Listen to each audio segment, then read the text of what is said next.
are supporting Georgian people. ჩვენ მხარს ვუჭერთ ქართულ ხალხს, მაგრამ მხარს არ ვუჭერთ საქართველოს მთავრობას. ევროკავშირის სათქმელი ყველაზე მკაფიოდ დღეს კაია კალასმა თქვა. დიპლომატი, რომელიც პოლიტიკური გაერთიანების საგარეო საქმეებს ხელმძღვანელობს, ქართულ ოცნებას დიპლომატიური ჩარჩოს გარეშე პირდაპირ ეუბნება, რომ ეს გზა საქართველოს ევროკავშირის სიკეთეებამდე არ მიიყვანს. I think this is also a pivotal moment that we have to use. ახლა გარდამტეხი მომენტია, რომელიც უნდა გამოვიყენოთ, რათა ავაშენოთ გეოპოლიტიკური ძალის ხმევა. როცა გვესმის ხმები, რომ ევროპა არ არის კარგი, მაშინ ბევრი სხვა ქვეყანაა, რომელსაც ევროკავშირში გაწევრიანება უნდა.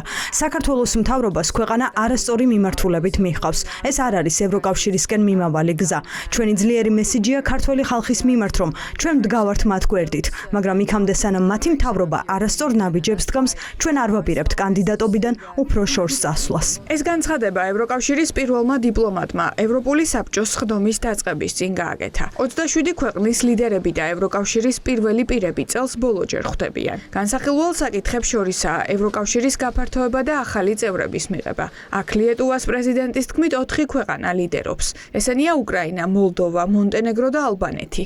საქართველო კი ამ დღის წესრიგში ქართული ოცნების პოლიტიკის გამო აღარ არის. Unfortunately, what is happening in Georgia? ის რაც საქართველოში ხდება, არ არის შესაბამისობაში იმასთან, რასაც ევროკავშირი მიიჩნევს დემოკრატიად.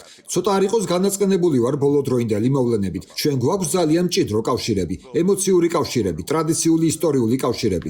ძალიან სამწუხაროა იმის ნახვა, რომ საქართველო არ გვიახლოვდება. საქართველო თავად ახდენს თავის დისტანცირებას ევროკავშირისგან.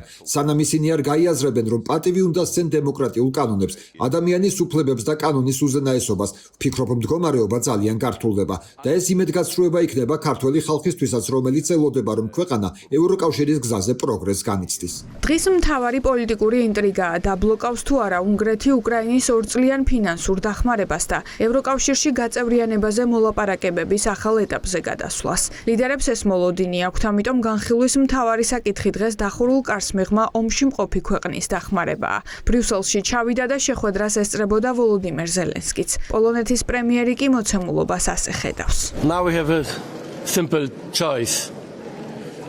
Either money today or blood tomorrow. დღეს მარტივი არჩევანი გვაქვს. ფული დღეს ან სისხლი ხვალ. მე მხოლოდ უკრაინის შესახებ არ ვსაუბრობ. მე ევროპის შესახებ ვსაუბრობ. ეს ჩვენს გადაწყვეტილებას წარმოადგენს. ეს მხოლოდ ჩვენი გადასაწყვეტია. დაძაბული და დატვირთული დღის წესრიგის მიუხედავად ევროპული ქვეყნების პირველმა პირებმა ქართულ ხალხს საკუთარი სათქმელი მაინც უთხრეს. There are like two ways. Georgian people, you know, politicians as well can change. არსებობს ორი გზა, როგორ შეუძლია ქართულ ხალხს და ასევე პოლიტიკოსებსაც ცვლილებების განხორციელება. ნებისმიერ ქვეყანაში ძალაუფლება ეკუთვნის ხალხს. სულ მცირე ევროპაში მაინც. საქართველო ევროპაა. ასე რომ არ უნდა დაკარგოთ იმედი. არც ერთ პოლიტიკოს არ შეუძლია გადაწყვიტოს ხალხის ნაცვლად. თუ საზოგადოება ძლიერად დგომას გააგრძელებს, შეინარჩუნებენ იმედს, ევროპული ღირებულებებისკენ ორიენტაციას და დემოკრატიას. თქვენ წარმატებას მიაღწევთ. მე ამის მჯერა. ევროკავშირში ინტეგრაცია დამსახურებაზე დაფუძნებული პროცესია. ჩემი მესიჯი ყველა ქვეყნისთვის არის იგივე. თუ ისინი შეასრულებენ კრიტერიუმებს, ჩვენ მოლაპარაკებებით უფრო შორს ავალთ. ქართულმა ოცნებამ კი კრიტიკა ევროკავშირს თბილისიდან დააწია. ივანიშვილის პარლამენტის თავმჯდომარე დღეს იმ დოკუმენტის გაუფასურება შეეცადა, რომელსაც ევროკავშირის 27 ქვეყნიდან 26-ის მხარდაჭერა აქვს და მხოლოდ პუტინისა და ოცნების მეგობარ ორბანს არ მოსწონს. რასაჭიროა ეს პროცედურები, თუ კი საბოლოო ჯამში მაინც ამას ისე მიყიდიან საზოგადოებას, მათ შორის ქართულ საზოგადოებას და ევროპულ საზოგადოებას, როგორც ევროპული საბჭოს პოზიცია, რომელიც არ არსებობს. ეს დოკუმენტი ჩავარდა სწორედ იმიტომ, რომ მასში იყო სავსე დეზინფორმაციით. ყველა ეს პასაჟი, ეს არის მხილება ბრიუსელის, თვითმხილება იმ მავნებლური პოლიტიკისა, რომელსაც ბრიუსელი აწარმოებს საქართველოს წინააღმდეგ. ის რაც პაპუაშვილისთვის ჩავარდნილი დოკუმენტია, რეალურად არის ევროკავშირის საბჭოს თავმჯდომარე ქვეყნის დანიის მიერ მომზადებული დასკვნა, რომლის ყველა პუნქტს პოლიტიკური გაერთიანების სრული უმრავლესობა იზიარებს. ასეთი მწვავე ევროკავშირის არც ერთი ოფიციალური დოკუმენტი საქართველოს შესახებ ჯერ არ ყოფილა, რამაც ქართული ოცნება წყობიდან გამოიყვანა. ეს არის უმნიშვნელოვანესი დოკუმენტი, რომელიც მიიღო ევროკავშირის საგარეო მინისტრების საბჭომ და ფორმატი, რომელშიც ეს დოკუმენტი იქნა მიღებული, იყო 27-1. ანუ ფაქტიურად ევროკავშირის წევრი ქვეყნების სრულმა უმრავლესობამ მიიღო ეს დოკუმენტი ერთი ქვეყნის გამოკლებით. მხოლოდ უნგრეთმა არ დაუჭირა ამას მხარი, ხოლო დანარჩენ 22 ქვეყანამ ცალხმად მიიღო ეს დოკუმენტი და ეს განცხადება იქნა გაკეთებული ევროკავშირის მხრიდან.